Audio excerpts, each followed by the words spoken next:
swing back the other way. The next thing we know, we're playing trash to try to beat his trash. Hey, welcome back to the channel. Great to have you here again. If this is your first time watching Cards and Capital, you might not be familiar with the channel, may not know what this is all about. I'm a poker player who is investing my winnings into the stock market. I remember hearing when I was a kid that smart people put their money to work and have their money make money for them.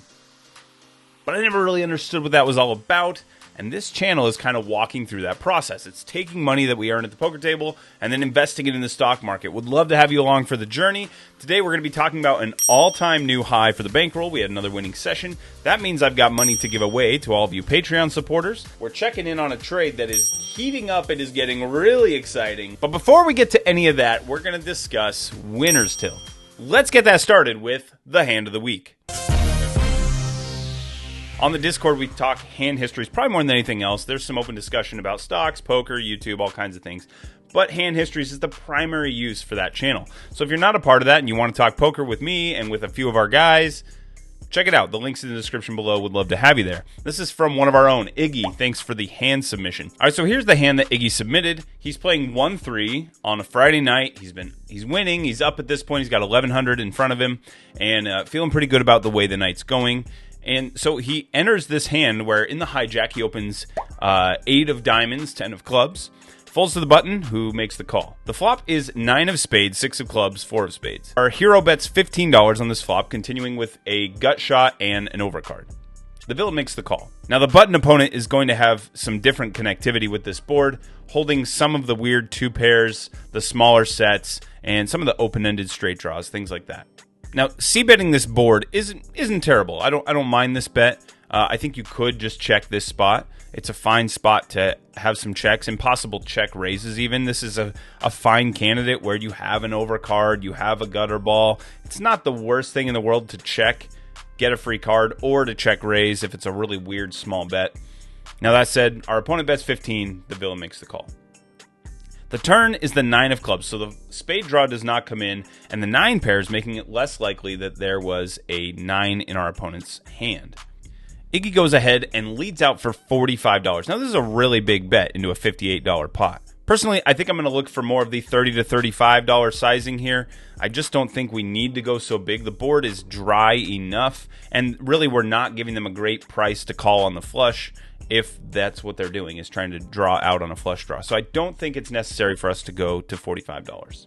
The river is the 8 of clubs. So now our hero has made a pair. The backdoor flush has come in and some straights have come in. So it's an interesting card here. So our hero decides he doesn't want to face a difficult decision on the river. He's just going to bet out an amount. And this is almost like a blocker bet in a sense of just saying like, hey, I think I can bet here and then prevent you from making a big bet unless you have a monster. If I get raised, I can fold.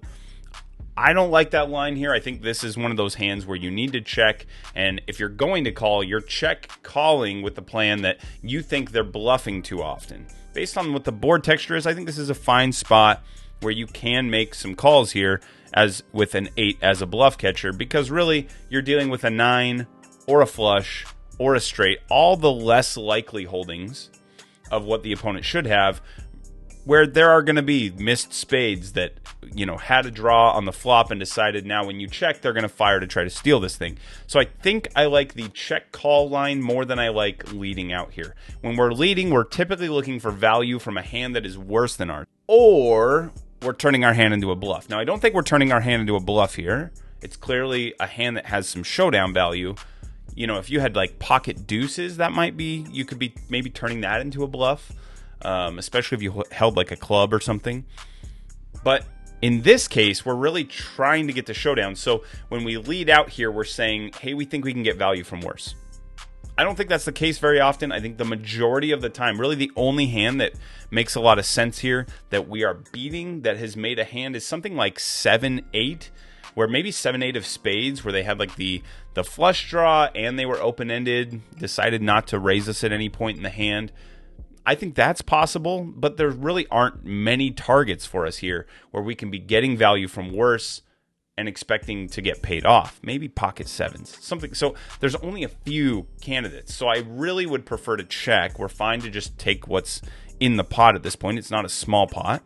for 1-3 anyway. So it's a reasonable pot to just drag. And then if we do face a bet, we're now allowing all those spades to bet, and it gives us a chance to pull the pot in. Our hero ends up betting $150. The opponent on the button thinks about this one for a very long time and ultimately decides on making the call, which is not a good sign for our hero. But when he announces his hand, the villain ends up, after this long tank and the call, mucking. So now the question is, what did he call with? And again, I think we discussed like 7-8, pocket 7, something like that, where the opponent felt like they were possibly getting bluffed by a missed spade draw, and so ended up making the call. So one of those rare scenarios where we're betting out and we're finding a way to get value from worse. So I think this is really neat that this worked out. However, as played, I don't necessarily love the line. And we talked about this, and we said, hey, this looks like we expanded pre-flop into a hand that we probably don't need to be opening. We can just fold that pre-flop. We bet large when we didn't need to bet large. We went a little bit too big. And then we bet river when we probably don't want to bet river, because it's very rare we're going to get called by worse. If they raise, we're folding, and the bluffs are just going to fold to that bet. So I think the check is more appropriate. Allow the bluffs to bet and then potentially call, or be willing to just go check, check, and beat a hand like this one that our opponent called with. That's going to be the more rare of the two circumstances, right? We're not going to expect to get value from this very often. Anyway, it ends up working out, but the discussion comes down to this: winner's tilt. So what is winner's tilt? Winner's tilt is when things are going your way. You just continue to win and win and win, and you're feeling like, man, this is going so well. I am unstoppable. I'm on a heater. Things are going my way. It doesn't matter what I do. The chips are going to keep coming in. Now, of course, that's not the case. Variance is just variance, right? You flip a coin and you get 6 heads in a row. It's not supposed to happen, but it happens. This just comes down to how much is this moving outside of expectation. If you flip a coin, you're going to expect to go heads, tails, heads, tails, heads, tails, based on probabilities. However, really what's going to happen is you're going to get a huge number of each varying back and forth. You might get 6 heads in a row before you see another tails, and it's a 50-50 chance. Each event is independent, but the result is going to come up over a very large sample size to this amount. So if we're seeing this heater all of a sudden where, oh my gosh, it feels like you can't lose, and we say, oh, it's a real thing, a heater is a real thing, all that's happening is that we are performing above expectation for a little while, and it will come to an end at some point. So if we start to feel overconfident and think to ourselves, hey, we got this, things are good, we can't lose, and we start opening up hands that are harder to win with, putting ourselves in difficult positions, and then just counting on the heater to get us there, we're going to find that our chips are disappearing. And Iggy and I talked about that as a group. We all discussed this, that it's really easy to turn a winning session where you're really hot into an okay session, or an excellent session into a winning session. Like if you are experiencing this positive variance and it causes you to play above and beyond outside of the parameters that you normally play with, you say, hey, I wouldn't normally open 8-10 offsuit, but in this case, I'm running so hot, I will put myself in a spot that is likely negative EV and just know that my good fortune is going to overcome it. Well, eventually that's going to catch up to you, and those negative spots are going to eat away those chips. You're going to give them back to the table and find that your winning session is becoming a less sizable win. So now the question becomes, how do we identify winner's tilt? I think the way that you do this is, while you're playing, you want to continually be assessing your mindset. And the moment that you notice that you are looking at a hand that is, especially if it's on the fringes of your opening range, definitely one that you would not normally open, but you're putting a lot of consideration into it. Before you open, before you make the mistake of saying, yes, I'm going to play this, if you are looking at hands and saying, that looks good, even when it's not a hand that you would normally play, it's outside of your disciplined ranges that you're normally going to open, that's a sign to you that something is going wrong. Now, tilt has many forms. The winner's tilt tends to manifest in this way, where you feel invincible, therefore you expand. But you could be upset and out for revenge, and that's why you decide to expand your range. You could be targeting a player that targeted you earlier. It puts you on tilt, and now you're looking to expand because that opponent opened. Whatever the reason is, tilt is really about losing discipline. So there's all forms of tilt. Winner's tilt is probably the most subtle, because you're in this moment where the chip stack is huge, you're still booking a win, and so it doesn't feel like tilt. It feels like tilt when you're having a losing session, then you expand and the loss becomes bigger. But when you're winning and you start expanding, it rarely feels like tilt because you typically walk away still ahead with extra chips. And so you walk away not thinking I went on tilt. You think, hey, I had a good session. It could have been great, but it was good instead. So the key to all of this is constantly asking yourself, am I getting out of line here? Am I expanding my range beyond what it's supposed to be? And if you're answering yes to that question, then the question is why. Hopefully this was helpful to you and it made some sense. Now let's talk about the session. We have a win and some money to give away. If you were paying attention, you may have noticed that a vlog went out, but there was no update episode. I try to do those weekly, but between working on the vlog and trying to knock that out and then everything going on in life and just a busy schedule, I didn't have time to give on top of like family and work and all that to put in a whole nother editing session and put out this episode. So a week, basically 2 weeks since the last update, and I got in a poker session last week that went well. This was at the Q and made $394 in about 3 hours playing there. And so we get a nice win. It brings the hourly up to $88.74 per hour. Again, this is above our expectation. Typically, we're in the $70 an hour range.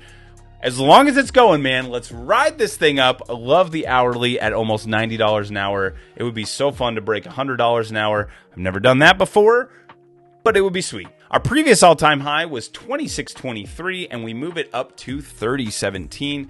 $3,017, and that means we've got another about $400 that we've made, so 10% of that, I'm giving $40 away to this Patreon supporter. Thanks for supporting the channel. Sure appreciate you. If you're not familiar, for $5 a month, basically, I'm going to draw names every time I have a winning session and pay out money, return it to you guys that are supporting the channel. If you want to be a part of that, it's in the description below. Get your money, get yourself paid. There aren't many people in there, and so you have a really good chance to win every month. By the way, that does bring our total giveaways to this very large number. If you've been following the channel for a while, you know that I'm in the middle of a swing trade. Let's get over to that with iCharted. All right, so we're taking a look at the swing trade that has been really exciting here. So you know that I'm short on the QQQ, and basically when we broke this parallel channel right here, I decided to move in. So this was the initial break, and right about here is where I started buying in. So I want to show you something. What's interesting is this support line here. We came from this high, came down and tested right here. Then we jumped up to this level, a little bit lower than our initial. So you can see that our initial is right about here. It doesn't make it back up to that bounce, but instead it comes up a little bit lower, and then it comes back down and it hits again. Now it bounces, and look how little energy it has this time. So this bounce is really short, and it comes back down and it tests again. Then this bounce has barely made it off the line. A major support line really comes down to buying and selling. It's an opportunity. It's a level at which people don't like. Some people are willing to sell out at this level. Other people are willing to buy, and it'll kind of fluctuate as it tests this level back and forth. Some buyers, some sellers, some buyers, some sellers. So this is a level where there's a lot of transactions happening. And so you can see that in the past there was quite a bit. You can see right through here, quite a bit of action here, and then you get this pivot low, another pivot low, and now here I'm going to clear all these lines out, and we're going to zoom in just a little bit. So here's what I want to show you. The bullish momentum in this stock is really starting to drop off. So again, you saw this bounce. I'll draw it again so you can just see it a little bit easier. Comes down and bounces, and it's already starting to go lower here. So really what's happening is that these bulls are getting exhausted, right? They're buy, then a bunch of selling pressure, buy, selling pressure, buy, and buy is the right word. Because I think what we're going to do here is we're going to run out of that bullish momentum and break this level soon.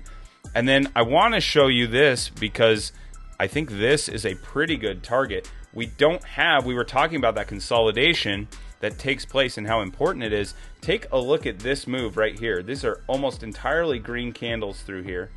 And so there's not a lot of buying, selling that takes place. You have this little move, but then it just gaps right back up. So there's just not a ton of support here. We might see a little bit of support through this area right here, but I think there's a really good chance that this breaks and falls all the way down to here. By the way, a shout out to you, Ben. I sure appreciate you, man. Ben's been helping me think through these charts. I'll mark them up and draw what I'm thinking and then send them his way. And he's really good at analyzing these things and then sending it back and saying, hey, did you consider this? Hey, take a look at that. We were talking about this trade and just, I think, agreeing that this level right here has very little support. So if we see the break through here, I think we've got a nice way to fall, whether it's to here before we see a bounce or all the way down to here. This is a lot of room. We might see it right through here as well. There was some more transactions. But just a lot of level that we can drop before we're going to see a significant bounce, in my opinion. Again, I am not a financial advisor. Don't make your decisions based on what Sean Kacalek says. Make it based off of what your brain tells you. Do your own research. But if you're joining in this trade with me and you're in on this, let me know down below. It's kind of fun to see that the community is excited about something. I think we've got something brewing here that's going to be pretty cool. Let's take a look at one more chart I want to show you, and that is silver. So silver, if we go back to this previous all-time high, had this big drop off after the explosion.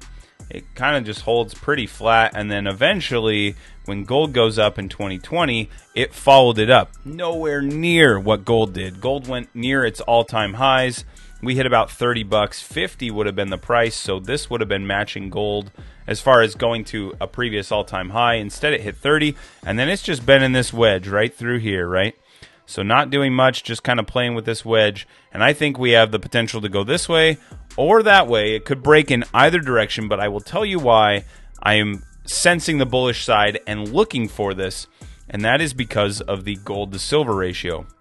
Now, gold dropped off of its high, but then it ends up coming back in 2020 all the way back to that high. So coming to this level is significant, right? And it hits this level, and then it trades sideways for a while. And if we draw that out, we're kind of setting up this bull flag sort of a formation where you get a big bull move and then some consolidation, which tends to ultimately move this way. So typically a gold to silver ratio is going to be, it's going to fluctuate, but coming out of the Earth's crust, it's something like 16 to 1. Now, gold is more sought after for jewelry and all those things, and sometimes, in electronics. Silver has the more industrial application. Now, that said, it's trading in an 84 to 1 multiple right now. Now, we don't know. This wedge consolidation could break to the downside. My argument would be that if gold does break out, silver hasn't even caught up to the ratio that it should be at for an all-time high and an all-time high. We never even got close. So I think there's a pretty good chance that this comes back to this all-time high eventually. And seeing $50 an ounce is a significant change from where we're at right now, sitting just above $20. So really in this trade right now, I don't own anything. I have some mining companies in my portfolio, but I don't own a direct silver trade yet. And what I'm probably going to do is just trade the SLV if we get a break above here.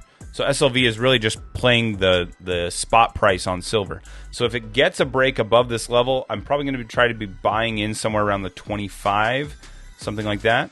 And then try to ride this thing up and see if we can basically get a 2x to this all-time high. All right, now it's time to talk stacking stocks. Last time I gave you an update on the account, we had $9,142.92 in there. Now, the markets have been getting killed. So the account went down for a while. I added the $197 for the win that we got. Now, the good thing about these markets getting beat up is that it means the price on some of these companies is starting to come down. It's time to put together a shopping list and figure out what we want to buy when they do bottom out. Let's go and take a look at that. In here, eventually, I would like to take a look at picking Apple back up. I think it's going to go lower, and I'm looking to buy it at a much lower price than what it's currently at.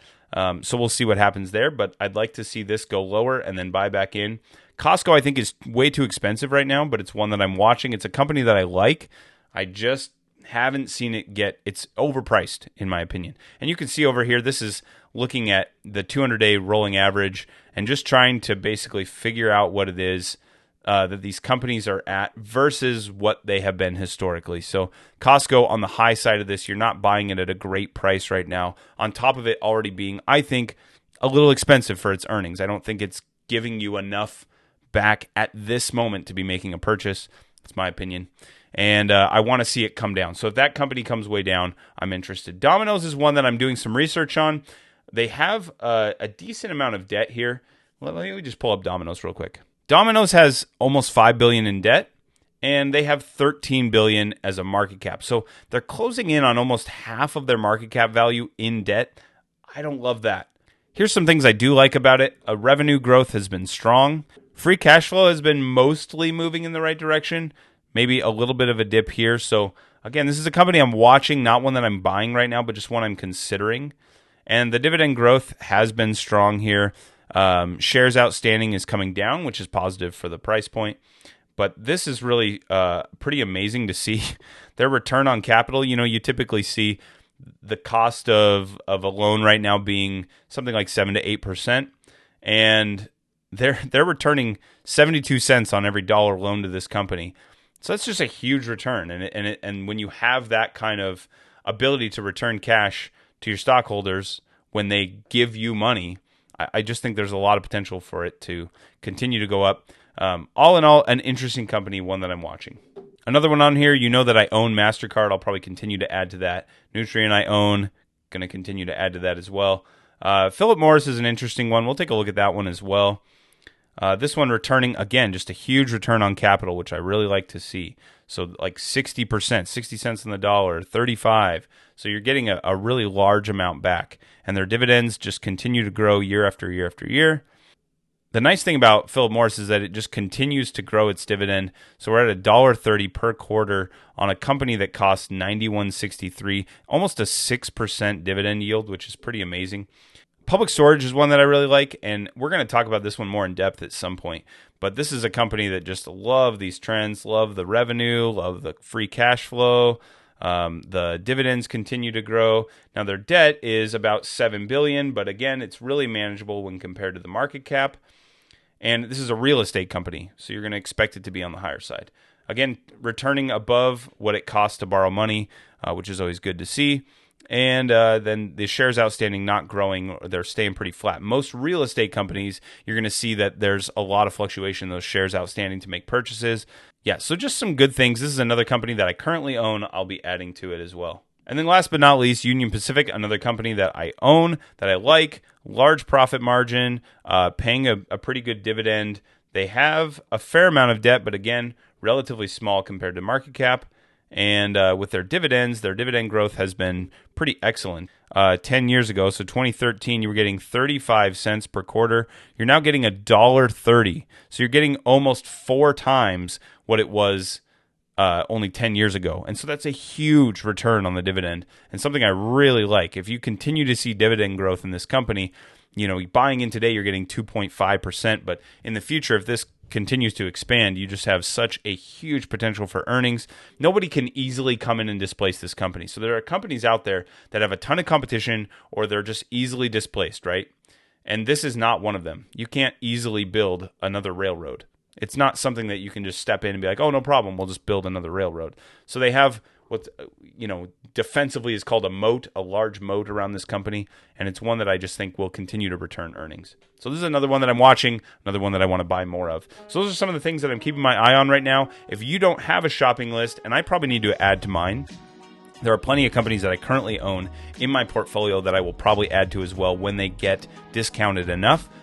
But these are the major ones that I want to be buying or that I'm researching right now with a potential to buy as the price comes down. So if you don't have a shopping list, I would recommend that you put one together and just be ready. Watch the markets as they seem to be falling apart a little bit, taking a bit of a bear trend. And then by the time they set some kind of a bottom and start to recover, you can start to nibble and buy some companies up, and you'll be getting them at a better price than you would today. I want to hear what you guys think, and I want to know your thoughts. If you have any companies that you're interested in or really liking right now, let me know in the comments as well. If there's an investment or a company that you're shopping, something you're considering buying soon, I want to know that as well, because it helps me to do good research when I know what you're after. You guys are smart, and I appreciate your input and your thoughts. That's it for this episode. Thank you for being here. I will look forward to seeing you again next time. Have a good week.